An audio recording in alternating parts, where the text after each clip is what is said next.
صلی علی صلی علی صلی علی نبینا صلی علی صلی علی صلی علی محمد یا سید السادات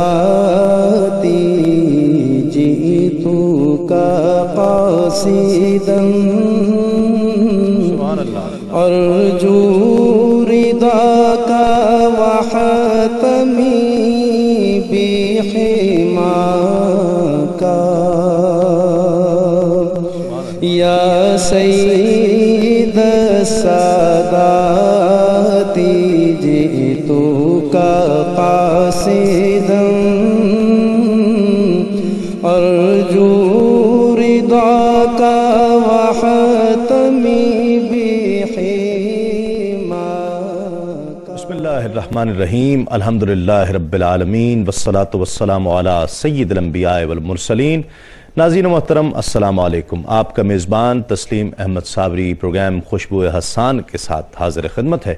آپ یہ پروگرام میرے ساتھ دیکھا کرتے ہیں ہر اتوار کی شب کم و بیش رات 10 بجے سے 11 بجے تک۔ آپ کے علم میں ہے کہ ہم ایک ایسے شاعر کا تذکرہ کیا کرتے ہیں، ایک ایسی شخصیت پر گفتگو کیا کرتے ہیں کہ خوشبو حسان جن کے ہاں ہمیں مہکتی ہوئی محسوس ہوتی ہو۔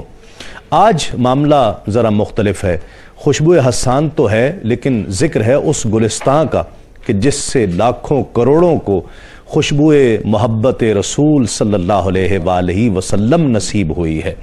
اس ہستی کا ذکر کرنے کا ہم شرف حاصل کر رہے ہیں آج خوشبو حسان میں۔ الحمدللہ کہ کروڑوں لوگ اس وقت بھی دنیا میں ایسے موجود ہیں کہ جو انہیں اپنا امام مانتے ہیں۔ ایک ایسی شخصیت جو نابغہ روزگار شخصیت ہے، ایک ایسی شخصیت کہ جن کی مثال پیش کی جا سکتی ہے تاریخ میں، ایک ایسی شخصیت کہ جن کے ہم پر بہت احسانات ہیں۔ آج ان کی شاعری کا تذکرہ کریں گے جن کا نام ہے امام اعظم امام ابو حنیفہ رضی اللہ تعالیٰ عنہ۔ ان کا سوانحی خاکہ میں آپ کے گوش گزار کروں گا۔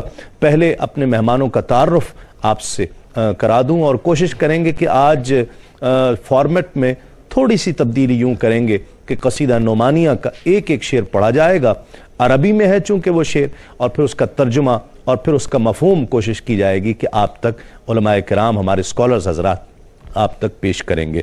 ہمارے ساتھ تشریف فرما ہے آپ کی بہت ہی جانی پہچانی ہر دل عزیز شخصیت، ممتاز عالم دین، اور قصیدہ نعمانیہ پر بالخصوص آپ کی گہری نظر ہے، حضرت علامہ سید شاہ حسین گردیزی صاحب ہمارے ساتھ تشریف فرما ہے۔ ان کے ساتھ تشریف فرما ہے ایک اور ممتاز عالم دین، خوبصورت انداز گفتگو کے حامل، علم و ادب سے آپ کا بھی گہرا تعلق ہے، علامہ سید حمزہ علی قادری صاحب ہمارے ساتھ تشریف فرما ہے۔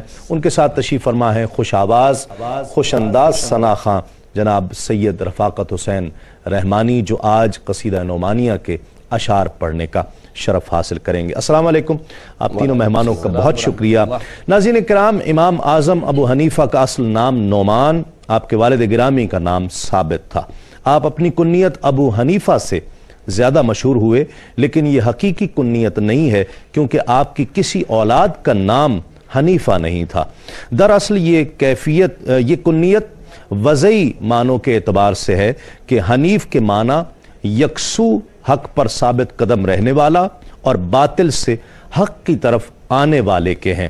امام اعظم میں یہ محاسن بدرجہ اتم موجود ہیں، اسی لیے آپ کو ابو حنیفہ کی کنیت سے یاد کیا جاتا ہے۔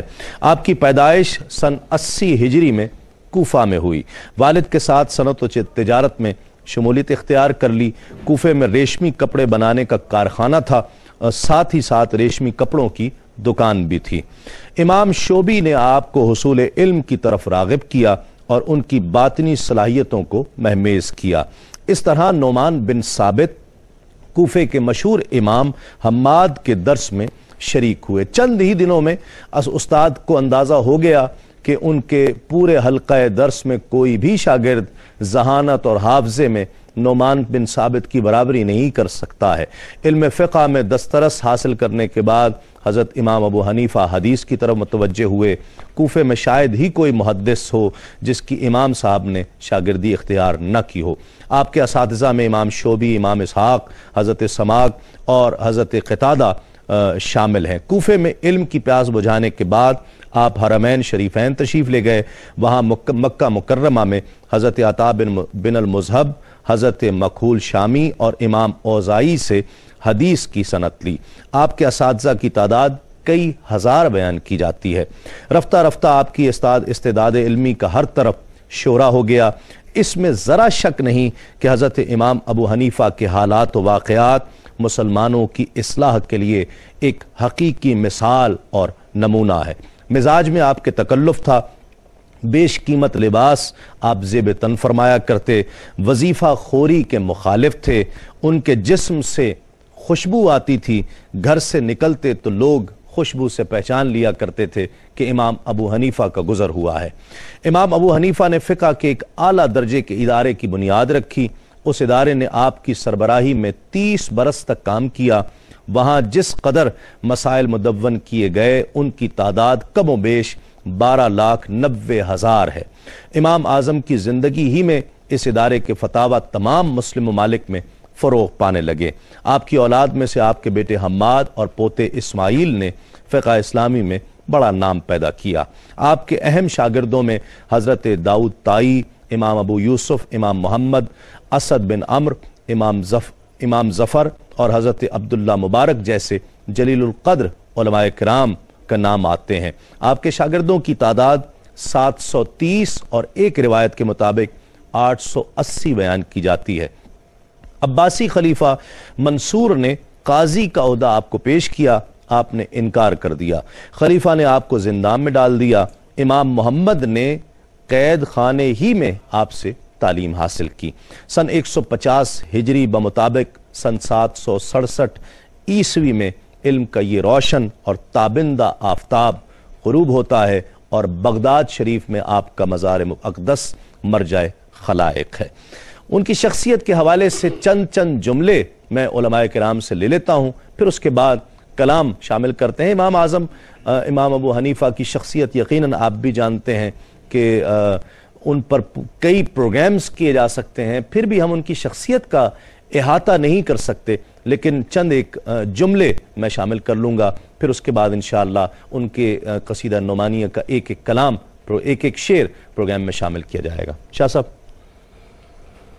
اس دنیا میں چیدہ لوگ ایسے ہوتے ہیں کہ جن میں ساری خوبیاں جمع ہو جاتی ہیں ماشاءاللہ، اور ساری خوبیاں جمع ہونے کے بعد وہ مرجع انعام ہو جاتے ہیں۔ واہ! علم و عمل کے لحاظ سے حضرت امام ابو حنیفہ رحمۃ اللہ تعالی علیہ وہ بلند اور برتر شخصیت ہیں کہ جن میں سارے علوم جمع ہو گئے تھے ماشاءاللہ ماشاءاللہ، اور جب وہ سارے علوم کے جامع ہو گئے تو وہ مرجع انعام بھی ہو گئے۔ واہ! وہ اپنی زندگی میں جب مکہ مکرمہ گئے، مدینہ منورہ حاضر ہوئے تو دنیا ان کے اوپر ٹوٹ پڑتی تھی۔ بڑے بڑے ائمہ ان کو دیکھنے کی حسرت رکھتے تھے، اور جب وہ دیکھتے تھے تو حیران رہ جاتے تھے ان کی حاضر جوابی پر، ان کی علمیت پر، ان کی ذکاوت پر، ان کی ذہانت پر۔ تو اس لحاظ سے حضرت امام صاحب کا جو ہے نا شہرت تھا، ممتاز اور پھر ان کا کام اتنا ہے کہ ان کی کام کے اندر قوت اتنی ہے کہ آج 1400 سال یا 1300 سال گزرنے کے بعد بھی ان کی شخصیت میں کشش موجود ہے، اور جب بھی ہمیں مسائل کی ضرورت پیش آتی ہے، جب بھی ہم اجتہاد کی طرف لوٹتے ہیں تو امام ابو حنیفہ کی گلی سے گزر کے ہم جاتے ہیں، اس کے بغیر نہیں جا سکتے۔ بہت خوب۔ شاہ صاحب، آپ کیا کہیں گے؟ اعوذ باللہ من الشیطان الرجیم، بسم اللہ الرحمن الرحیم۔ امام الائمہ، سراج الامہ، مفصل قرآن مبین اور شعر احادیث خاتم النبین، آثار صحابہ کرام رضوان کے مینار اور انوار اہل بیت اطہار کا پھوٹتا ہوا چشمہ، تمام علوم کے لیے وہ معدن اور مصدر، اور پھر تمام مصادر شریعت کے وضاحت کرنے والے، اجتہاد کا دروازہ تو ضرور کھلا، لیکن میں ایک بات عرض کروں گا کہ امام اعظم خود مقلد تھے، اور جو قیاس کا باب انہوں نے سب زیادہ کھولا ہے وہ بھی قرآن اور حدیث اور صحابہ کرام اہل بیت اطہار کے جو آثار اور اقوال جو ان تک پہنچے اس کو بنیاد بنا کر آج تک علماء کے لیے انہوں نے اتنا خزانہ چھوڑا ہے کہ ہمیں کہیں اندھیروں میں بھٹکنے کی ضرورت نہیں ہے. وہ شخصیت وہ جنہوں نے سسٹم بنا دیا، ایک سسٹم بنایا، اور اس کے بعد پھر ان کو یوں سمجھ لیجئے کہ ان کی طرف متوجہ ہو کر لوگ اپنے مسائل کو حل کرتے چلے. مدون کیا، وہ فقہ کو مدون کرنے والے. اور ایک غوث العظم اللہ تعالیٰ عنہ سے کچھ باتیں ایسی مشترک ہوئی ہیں. ایک تو دونوں عراقی ہیں، اور امام حضور غوث العظم نے بھی ایک قصیدہ بڑا قیمتی دیا ہے، اور آپ نے بھی قصیدہ جس پر آج ہم یہاں جو ہمارے پیش نظر ہے، قصیدہ نعمانیہ اور قصیدہ غوث اعظم. مجھے ایک جملہ اپنا کہنے دیجئے کہ قصیدہ نعمانیہ شریعت کا تاج ہے اور قصیدہ غوثیہ طریقت کا سر تاج ہے. سبحان اللہ. ناظرین، آغاز کرتے ہیں کلام کا قصیدہ نعمانیہ کا. پروگرام یقیناً آپ کے علم میں ہے کہ اس کا وقت اتنا زیادہ نہیں ہوتا کہ ہم قصیدہ نعمانیہ کے تمام اشعار لیتے. چند اشعار کا انتخاب کیا ہے ہم نے، اور اس کو پڑھ کر اس کا ترجمہ بھی اور اس کا مفہوم انشاءاللہ آپ تک پیش کیا جائے گا. رفاقت حسین رحمانی اس کا شرف حاصل کریں گے. بسم اللہ.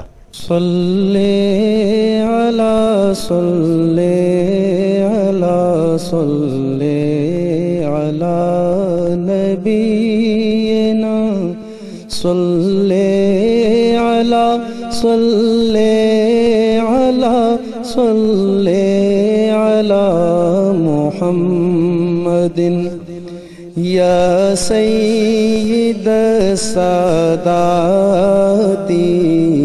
جئتک قاصدا سبحان اللہ. ارجو رضاک وحتمی بحماک یا سید السادات جئتک قاصدا ارجو رضاک وحتمی بحماک. ماشاءاللہ. اس کا ترجمہ ہے: اے سرداروں کے سردار، بادشاہوں کے بادشاہ، میں آپ کی خدمت عالیہ میں آپ ہی کا قصد کر کے حاضر ہوا ہوں. قصد خدمت اور شرف زیارت کے سوا اور کوئی غرض یہاں آنے کی نہیں. حضور کی خوشنودی اور رضامندی کا امیدوار ہوں، اور آپ کی حمایت میں سب برائیوں سے بچنا چاہتا ہوں. شاہ صاحب، مفہوم کیا ہے؟ بسم اللہ الرحمن الرحیم. حضرت امام ابو حنیفہ رحمۃ اللہ تعالی علیہ علم و فضل کا ایک پہاڑ ہے. ذکاوت بھی ان میں ہے، ذہانت بھی ان میں ہے، لیکن یہ ضروری نہیں ہے ان سب باتوں کے باوجود آدمی شاعر بھی ہو. حضرت امام ابو حنیفہ رحمۃ اللہ تعالی علیہ ان سب خوبیوں کے ساتھ یہ خوبی جو ہے یہ بھی ان میں موجود ہے. واہ واہ، سبحان ان کے اور بھی شعر ہیں، لیکن یہ جو اشعار ابھی پڑھے گئے ہیں یہ حضور اکرم صلی اللہ علیہ وبارک وسلم کی طرف ان کا رخ ہے.